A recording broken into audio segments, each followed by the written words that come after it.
စကိုင်းတိုင်းမူရွာခရိုင်ဘုတလင်မြို့နယ်အတွင်းမှာဆဲအုပ်စုစစ်ကြောင်းထိုးမှုကြောင့်စစ်ပေးရှောင်ထွက်ပြေးနေတဲ့ပြည်သူတွေကိုဂျိုင်ယိုကော်ပရာနဲ့လိုက်လံပုံကျဲတိုက်ခိုက်ခဲ့ရမှာပြည်သူ2ဦးသေဆုံးပြီးတော့ဒဏ်ရာရသူတွေရှိခဲ့တယ်လို့ဒေသခံသတင်းမြစ်တွေကအမက်ပီကိုပြောပါတယ်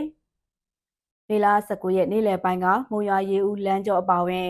ဘုတလင်စိုင်မြေကားလမ်းပေါ်စိတ်တာကန်နဲ့အုပ်ဖို့ကြေးရွာကြားမှာစစ်ပေးရှောင်ထွက်ပြေးနေတဲ့လူအုပ်ထဲကိုဂျိုင်ယိုကော်ပရာနဲ့ပုံကျဲခဲ့တာဖြစ်ပြီးတော့ဘုံထိမှန်မှုကြောင့်လူငယ်နဲ့လူလက်ပိုင်းရွယ်အမျိုးသား2ဦးသေဆုံးခဲ့က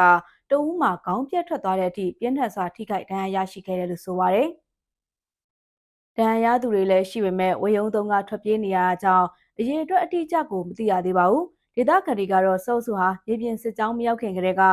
လူနေထိုင်မဲ့ထင်တဲ့နေရာတွေကိုကြိုတင်ပုံကျဲနေတာလို့ပြောပါတယ်။မုံရွာနာမကကနေထွက်လာတဲ့စောစုဟာကားစီး20ကျော်အင်အားရာခဏနဲ့မေလ16ရက်ကစပြီးတော့ဘုတလင်နယ်ကတဆင့်တပဲရင်စိုင်ပြပတ်ဦးတီစစ်ကြောင်းထိုးနေပြီးရွာစင်ပတ်မွေမှုတွေပြုလုပ်နေတာဖြစ်တယ်လို့ဆိုပါတယ်။ဒီအခြေအနေတွေကြောင့်ဘုတလင်နယ်နဲ့ကားလမ်းတစ်လျှောက်မှာရှိတဲ့ကျေးရွာတွေကထောင်သောင်းချီတဲ့ပြည်သူတွေဟာစစ်ပေးရှောင်ထွက်ပြေးနေရပါတယ်။ဒါအပြင်ဖုန်းနဲ့အင်တာနက်လိုင်းတွေကိုပိတ်ဆို့ဖြတ်တောက်ထားတဲ့အတွက်ဒေသခံပြည်သူတွေစက်သွယ်ရေးအခက်အခဲနဲ့ကြုံနေရတယ်လို့လည်းဒေသခံတွေကပြောပါတယ်။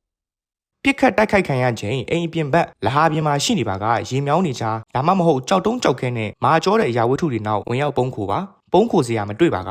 မြေအနေပိုင်းကိုရှာပြီးဦးကောင်းကိုလက်နှစ်ဖက်နဲ့အုပ်မြေကြီးကိုတောင်နဲ့ထောက်ခါမှောက်လျက်နေပါဗဇက်ကိုဖွင့်ပြီးမျက်လုံးကိုမှိတ်ထားပါ